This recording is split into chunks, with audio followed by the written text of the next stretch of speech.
Hey everybody, welcome back to Markets for Millennials for the weekly analysis from August 8th through August 12th. Coming at you a few hours after the close of the markets. And there's a lot going on. Obviously, the big news this week was on Wednesday with the CPI that came in at 8.5%. And what was really interesting is if I just, the easiest way to see this is if I look at the NASDAQ. That was a really good spot to look at. We came into the week on Monday. We had this trend line. I'm just using the NASDAQ as an example. We had this really strong, what seemed to be strong resistance at the time. And we came up kind of into it on the 5th. But we sold off last week. Obviously, I talked about this last week. The jobs numbers, obviously suggesting the labor market was still tight. The market reacted to that with concern because the Fed was going to continue tightening. We came up into that resistance again on the 8th and then sold off from that, sold off all the gains and ended red. Was red on Tuesday. Again, after kind of opening in the green, ended up closing red. And then here is on August 10th, you can see the really large CPI candle. The CPI candle on the Russell was actually extremely large too, also on the Dow and on the S&P. So the markets reacted very favorably to the CPI. And the reason was because, like I said, this came below. Obviously, it was lower than the previous CPI report, and it was also lower than expectations. And so we also had core CPI at 5.9%, 0.3% monthly, and that was also lower than estimates. The other big thing, if I can, I wonder if it's in this article. I don't think I actually can find it in this article here. But the big thing, I have it on my little spreadsheet here. You can actually see if I highlight the month over month on the CPI. They were highlighting this. You saw the victory lap in the news from both Kamala Harris and Joe Biden, which I tweeted about that. I said, just watch for the victory lap. They came out right away, had press conferences talking about how inflation went up 0%. Obviously, they're focusing on that month over month number, paying zero attention to the 8.5% that prices are higher in the CPI basket than last year. And so obviously, because of the inflation print coming in not just below last month, but below expectation, the markets really took off. The markets really liked that. And so obviously we've technically gotten some good breakouts on a lot of really key areas. So let me start off with kind of the technical breaks that took place. So I was watching this horizontal resistance, which is marked at 41.75, give or take a little bit, depending on what you want to account for on these March lows of 2022. And it's kind of interesting because if you try to go back to 2021, it's not really clear that this is resistance or support back then. But it definitely was support back in March for our bounce. And then it was support before breaking down and then becoming resistance back in at the beginning of June, end of May. Obviously, that was before the May CPI release, which was a surprise to the upside. And then we were consolidating right underneath that. It's basically textbook consolidation right below resistance. A lot of times when that does break out, it can be very violent. And obviously coming off the CPI report, we did break that. That was a really important horizontal level to me. So I'll talk about some of the other levels in just a minute that I'm going to be watching. The NASDAQ broke the strong trendline resistance on the CPI, on the CPI break or on the CPI beat or miss. I don't know, however you want to interpret that. But on the CPI report, it broke this resistance level, this trendline resistance, and so obviously that's a really big deal.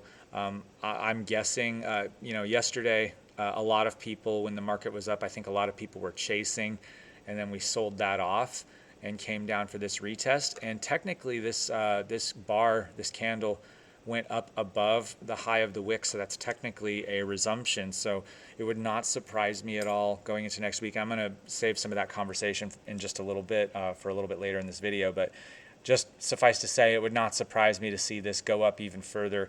Now, I do want to say, just in general, I'll repeat this later.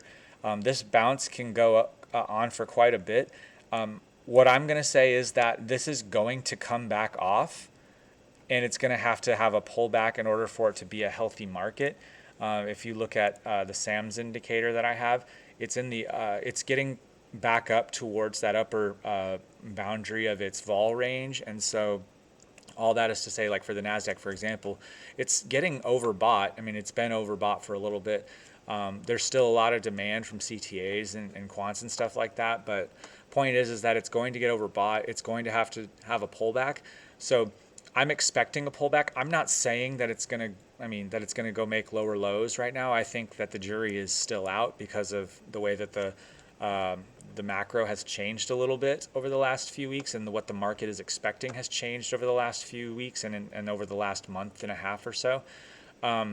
So having said all of that, it's going to come back. The question is, when it does come back, are we going to break some of this resistance that is now support? Are we going to break that, and is it going to come back down?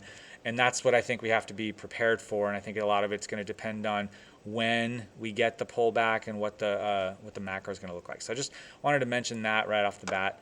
The Dow is coming up to its trend line resistance, but it also broke above on the CPI some pretty strong resistance where it consolidated underneath back in May and June. The Russell, having already broken its trend line resistance, also got above. I mean, it kind of popped above already, but this kind of range on the Russell, it was actually kind of like more like this area it was like a kind of a range of support and resistance, and so it definitely did decisively break up and follow through on that. So that's just to give you an idea of some of the breaks that took place. Now let me take a step back here and go back to my economic data, because there's a couple things. I'm sorry, one more thing. Today, the UMISH sentiment, consumer sentiment, market sentiment, and then inflation expectations surveys came in, and it was higher than last time. It was expected to be higher than last time, but it actually was even higher than its expectation. And so what was really interesting was that the market started to come off initially. If I come to the S&P on not on a 1 year, excuse me, that was really bad, on a 1 hour chart. So when the release happened, you actually started to see the market come down, but it obviously, that news, that initial reaction was faded really quickly, and we just rocketed up basically all day, just constant buying all throughout the day. You can see none of these candles were red until kind of the very last one right before the futures markets closed, which was after the stock exchanges were already closed. So essentially, other than this one candle, just constant buying throughout the whole day, throughout the whole trading day. But what was interesting to me was the inflation expectations for 1 year inflation expectations are at 5%, which is 0.2 percentage points lower than last month, and also 0.1 lower than it was expected. But the 5 to 10 year was higher than last month and higher than what it was expected to be. So I think it's interesting. There is some confusion, it looks like, in what the market is pricing in. I think that in a lot of ways it's interesting. The market seems to be kind of over hopeful about the way that things are going. It's just kind of expecting basically a lot of like the perfect kinds of things to all happen in the right succession. I just thought I would bring that up for a second. So let's take a look at this column right here for this economic data. So obviously this week the CPI and the CPI was 8.5% month over month, zero. The 3-month annualized obviously came down quite a bit. Came down basically 120 basis points as far as on a 3-month annualized basis. What I thought was interesting, also the PPI, Producer Price Index, year over year, and core PPI also came in lower than last month. Now, there's a lot of stuff I wanted to look at with this data, and I'm going to try to be as concise as I can. First, I want to point out that back in March of 2022, we registered the same number that we're at now. There's a lot of memes about that. And then in April, we came off lower. And so I just want to say that just because we came in lower this month doesn't mean that inflation has peaked, because I've been talking about this a lot, but between these 2 months, a lot of people said inflation peaked. And that's why the May CPI was such a surprise, going back to the my charts. That's why right here, where did it go? That's why right here, when we got the CPI report, we waterfalled down because the market was mispricing that inflation had peaked. And we had come back up, and we had just kind of waited for CPI to prove. And so basically, like what we had here, kind of the same kind of setup. The market has been coming up because when we got the July CPI, which was back in kind of mid-July, early to mid-July, the market sold and then retraced it, and immediately you were seeing reports that, oh, inflation peaked. And so we kind of came up and then had that same sort of consolidation pattern. And then we got, instead of getting the waterfall down on the bad inflation report, we got the breakout above, because the CPI did in fact come in lower. So I just want to point out we had the same setup as back then, where we had a lower CPI print from the previous month, and we were expecting a lower CPI print in May, and we didn't get that. So what'll be interesting is what happens when we get the August CPI. A lot of that will have to do with energy, which energy, if we just go to my oil chart really quick, energy is trying to break out. We did break out from a trend line, but it's obviously got sold today, and we still closed above that resistance. So we'll have to just see going into next week if we get price action back to the upside, if we're going to start another bullish trend, or if we're going to continue to dip down. And I don't know that the market is really certain on that. I think it's interesting. People are hoping energy stays down, because if energy comes back up, then you can darn well be sure that the CPI and the inflation readings are going to also come back up. Okay. So anyway, we're going to be looking for the CPI for the August report to also be lower. And then we're also going to be looking at rate of change as well in this situation. So that's something to watch out for. We want to be careful that we don't get too excited and position so strongly for a guarantee that inflation is going to come off. A lot will change depending on, kind of like I said, where oil prices go and some other things. So I just want to point that out. Another thing that I thought was interesting was the peak for core CPI was in March, and we have come off in core CPI. We actually dropped 1, 2, 3 months in a row. What I think is interesting is to note that core PPI was at the same level that it was last month. It was lower than expectations, but it was the same as it was last month. So what's interesting to note is it almost seems like, this was down 0.3%, and then 0.2%, and then 0.1%, and then we're stagnant. So I think what's going to be interesting, again, is looking at the August core CPI year over year to kind of see what happens. Because while this was a pretty significant drop after the 9.1, especially versus expectations, this looks like the decline in core PPI is slowing. The rate of change is slowing. So that's kind of interesting. And I'm not sure really what to make of that, but it is going to make for a really interesting August CPI. The other thing I want to point out is on the producer price index, both producer price and core PPI, I just want to show you, we peaked in June on the producer price index. But what I want to point out to you is that we were seeing a couple of months of declines in PPI before getting a spike. And I think it's interesting because I think I think it's safe to say that the CPI lags the PPI, because if you watch, going back to, like, I could, move this over a little bit, but basically if you watch since October 2021, based on what you can see on this page, PPI was increasing, and then in March we hit 11.2, and then we came off a couple of months in a row before getting the 11.3. And I think it's interesting that during the April and May reports, while the CPI dropped and then went back up, the PPI continued to drop before going up. So I'm just not sure what to make of that. Again, I'm just wondering if it's possible that there is a lag behind this, and if it means we're going to get another spike up. I don't really know. I'm just kind of taking this, just trying to think through it a little bit at a time. And then core PPI, kind of a similar situation. We peaked in March, and what's interesting is we've come down ever since. Even when the year-over-year producer price index spiked back up in the June report, we actually were still coming lower in core. So it's just really interesting. I feel like the CPI and PPI is telling different stories, or at least providing different angles to consider.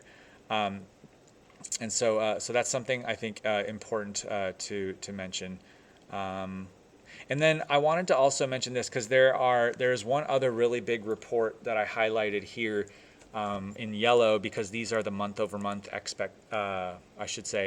expectations for what the PPI is going to come in at, the PCE. So the PCE, core PCE, is the Fed's preferred inflation metric.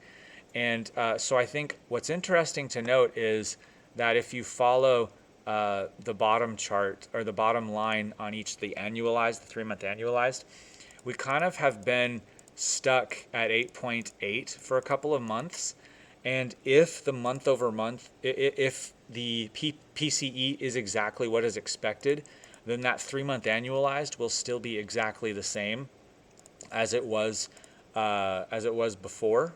It'll still be 8.8, which will show, again, kind of maybe a stickiness and a stable PCE range, at least on a year-over-year basis, annualized, or a 3-month annualized basis. So I think that's interesting. It's going to be interesting to see what we fill in there. And then the core PCE, I think this is what I'm most concerned about, because if the month-over-month comes in at expectation, then the 3-month annualized core PCE will still show an acceleration. And so this could be, and the core PCE doesn't come in, and the PCE doesn't come in until the end of the month. So we still have a couple weeks for that to come in. And so I think it's something to just be aware of, okay? And what you don't want is any news coming in that suggests that PCE is not also coming off. Because if it does show, if PCE comes in level, or if there's any increase in these numbers, or if there is if the expectations were too low, then you're gonna see kind of a sell. I think you'll see a sell-off, or you'll see at least a retrace, and that might be actually where we get our pullback. So again, just some. I'm not saying it's going to be one way or another. It's just things to be aware of. So with that, let's kind of go back through and take a look at our levels. We have a little bit of resistance horizontally on the S&P at 42.91, but the big test is going to be on this trend line, which is coming in we'll just say between 4,300 and 4,350. We'll say it's between that level. What'll be really interesting is to see what happens when price comes to that level. Let's also turn on our moving averages. You're also starting to see that if you look to the 200-day moving average is coming to a confluence with that trend line. So what'll be really interesting is to see if price meets right about there, because that will be the confluence of those two spots. Will that be strong enough to cause a rejection? I'm not sure, but that's a really interesting place for that moving average to show up. On the NASDAQ, we've already kind of cleared the most important resistance in my opinion. The NASDAQ gets kind of challenging because there's no obvious areas of resistance until you get to about the 15,200 level. And even that is not really, doesn't really seem that strong. So there's just a lot of space, you know, in this region. So we could potentially have a lot of room to move right there. Now, one thing that let me go through the markets, the rest of the equity indices really quick. The Dow, this is a little challenging. I just want to kind of pull back here and show you. I have a dotted line. It's kind of hard to see because price closed at that spot. That's possible resistance. I don't really know. I had it pre-marked going back a little ways. I don't know if it's relevant. I think I'm going to delete it. And the reason why is because it doesn't seem, just looking across the chart, it doesn't seem to be very relevant, at least in 2022.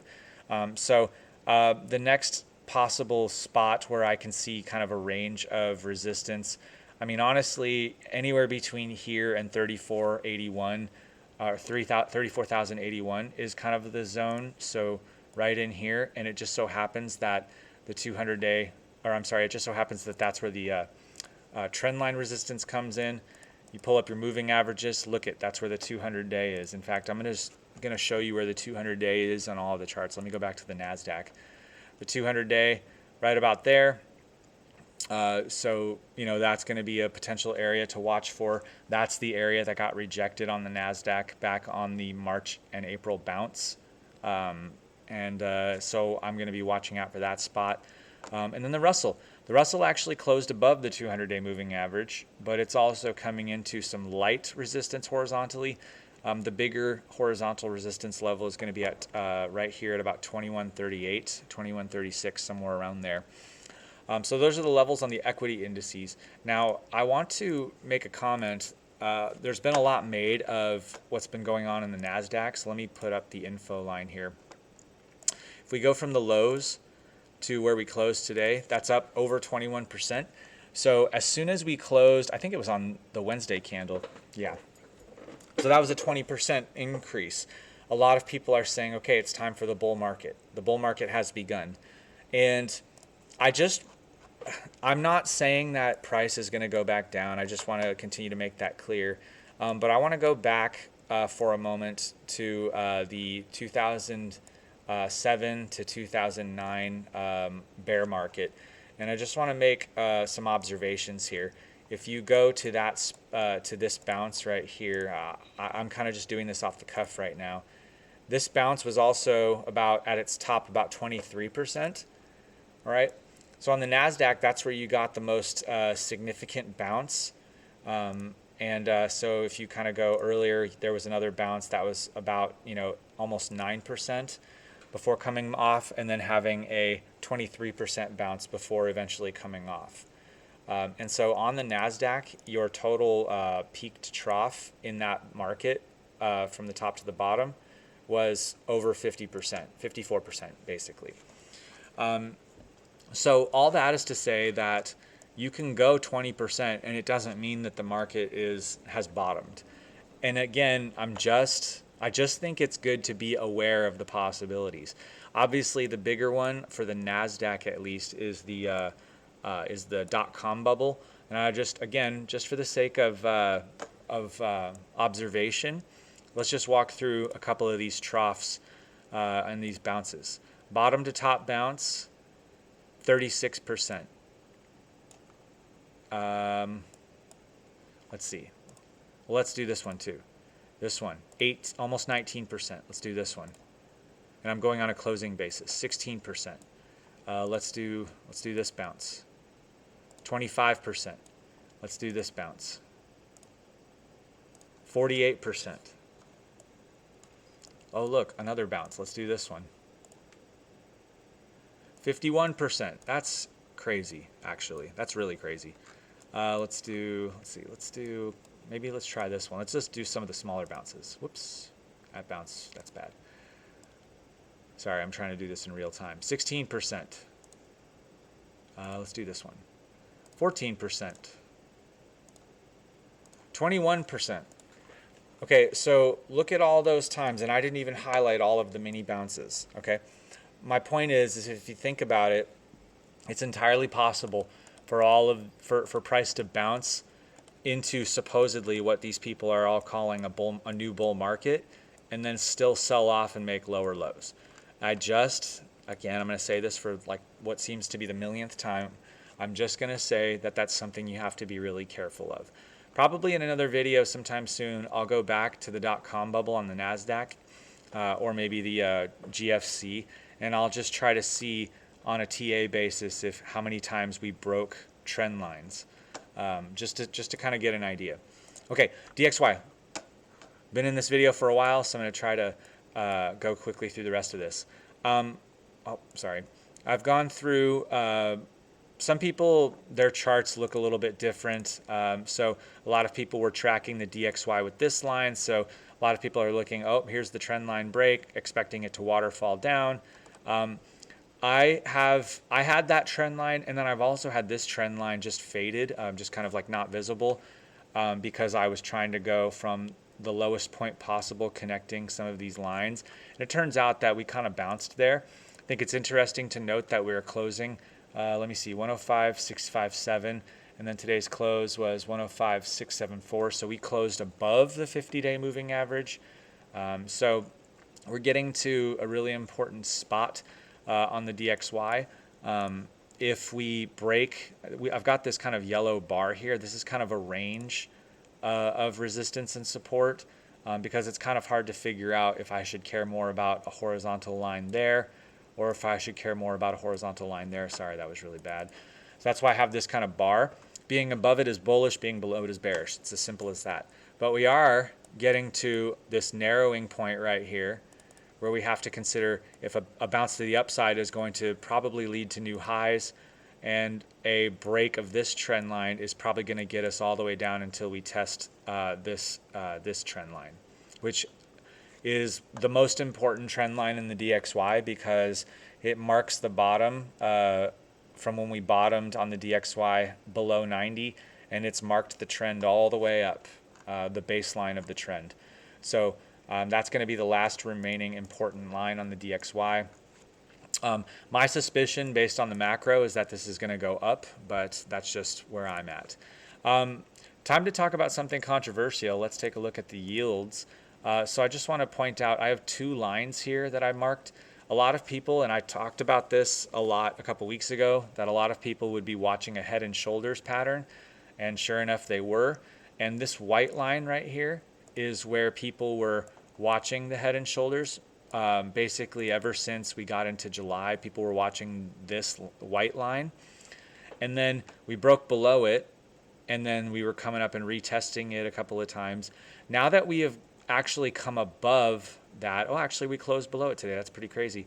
I'm just pointing out that today, because of the way that yields have moved the last couple of days, people are redrawing their line, their neckline, and kind of steepening it a little bit to account for this price action. I'm not really sure. I just wanted to point that out because you have to be careful. A lot of people want yields to fall, but just because you want yields to fall doesn't mean that they will fall. I don't even like that line, so I'm just going to take that off. I think this is more important. I think breaking this trend line was a lot more important. And the question that I've been asking on yields is, if you really think about it, if inflation is coming in lower than expectations, then why? So you can actually see, let's go on a 1 hour chart. So on August 10th, this is where the hour in which the CPI was released. And yet, why isn't the CPI down at 2.5? Or I'm sorry, not the CPI. Why isn't the 10-year down at 2.5? To me, that doesn't make a lot of sense. To me, the market is saying something different than what, the yield market, I should say, is saying something different than what a lot of people believe is going to happen. And I just think it's important to point that out. So could this come back off? Yes, for sure. But I think it's interesting to note the price action. I'm surprised about yields the same way that I was surprised about the way the markets responded to the June CPI report, continuing to come up rather than sell off. So I just think that that's something you have to be aware of. Let's take a look at the gold chart. Gold has had a really nice bounce. It looks like it's catching resistance here at this horizontal level, this dotted line. I don't really like that dotted line, but it's been there for a really long time. And it was marking the spot where we bounced and then bounced again back in May and then back in June. So it'll be interesting to see how price reacts going into next week. Will we get a breakout of the horizontal resistance? It's possible. This was a line that a lot of us were watching. Some of us had it a little bit more shallow like this. Point being, it broke out of that resistance level, that trend line resistance. So it's been a good run for gold. Peter Schiff is definitely happy. But it's pretty cool. It's pretty crazy. We've gotten this move in gold. In a matter of 17 trading days, we've come up 6%, which is a really big move for gold. So pretty crazy. Crude oil, we broke out from this trend line, like I said, have come back in for a retest. So this is a really important spot for crude to see if we resume off from breaking out from this trend line or if we're going to break down and nullify that breakout. I suspect where we're going to catch support will be right around here if we go lower, because I think the macro case for crude is that it's going to go up. It's just that I think right now the market is pricing in its expectations of either recession and demand destruction, or just that the economy is going to work out a lot better than expectations had previously been. Bitcoin. All right. Bitcoin is in this, what looks like, I have right now a rising wedge marked. That's not what I've been using. I've been looking at more of a kind of like a flag, not a flag, we'll call it a channel because it's really a really long channel with a short pole. It's usually not supposed to be longer than the pole. So anyway, I'm watching both of those. I only switched it because I realized there was a good deal of market symmetry in this wedge pattern. It seems like the market cares more about this than anything else. So obviously we're coming to a really important spot where we either have to break up or we have to break down. To throw up some of our moving averages, we've come up to the 100-day moving average. The 200-day moving average is still way up there. I know that a lot of people are watching the 200-week moving average. That's right there. It's interesting. It's interesting to note that we're still staying above that, but anything can happen. I have really no bias. This has been a really interesting time considering that the NASDAQ and equities have just rocketed back up. And Bitcoin, while on a percentage basis being up pretty high, it doesn't seem like it's shared the same kind of love. It's definitely lagging behind equities. And then there's a couple things I want to just point out really quickly before jumping off of here. The tip chart, this is the TIPS ETF.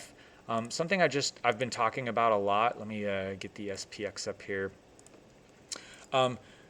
If you go back across this year, the TIP ETF has led the market. So you can see the market top here selling off. The market topped later, and then you see the bounce the bounce taking place right here in the tip, and then the bounce taking place in the SPX. And then we bounced like we've been bouncing here, and then the tip has been selling off. There's this divergence here between where the S&P is and all the other equity indices, and then what the tip is doing. So to me, that's been correlated like this, a leading indicator, for too long. So I'm just concerned that if this correlation persists, that equities are going to be in for a rude awakening soon. And again, I'm not saying they will be. It's just something I want to be aware of. And then the other thing that I wanted to highlight is that high beta broke out of a descending trend line versus low vol. And so I think that's something really interesting to point out. It kind of looks like the Russell chart or the NASDAQ chart. And then I also wanted to point out that that growth broke down. Growth broke out versus value. So IWF, that's growth. Let me make sure that I'm right here. IWF, is growth. So growth broke out versus value in the value versus growth cross. So that's also something that I think we all should be aware of. I think that's all I wanted to talk about for today. Just a lot of interesting things going on, a lot to be aware of. I think more than anything, what I want to just encourage everybody about and challenge and warn everybody about is not to chase. If you miss the move, then you have to wait for a pullback before you start scaling in. That's just the smart thing to do. When you have significant moves down like this, if you think that it's going to be a bottom, that's the time to buy. But once price starts coming up, like your risk to reward gets worse and worse and worse. And your risk to reward is actually really bad up here, coming into not only the horizontal resistance, but into also the trend line resistance. So it's just not a wise place to buy. Unfortunately, because people get emotional and they don't like missing out, I have a feeling that a lot of this price action today and even yesterday is a lot of FOMO into the market, which is the type of market that a lot of big players like to sell into when there's a lot of retail chasing. And if you think about the meme stocks, like let me just put let me see, try GameStop. If you think about like the meme stocks, the fact that there still are these pumps and things like that tells me that there is still a lot of appetite for risk and a lot of liquidity to put to work, and people continue to FOMO into things and get excited about things.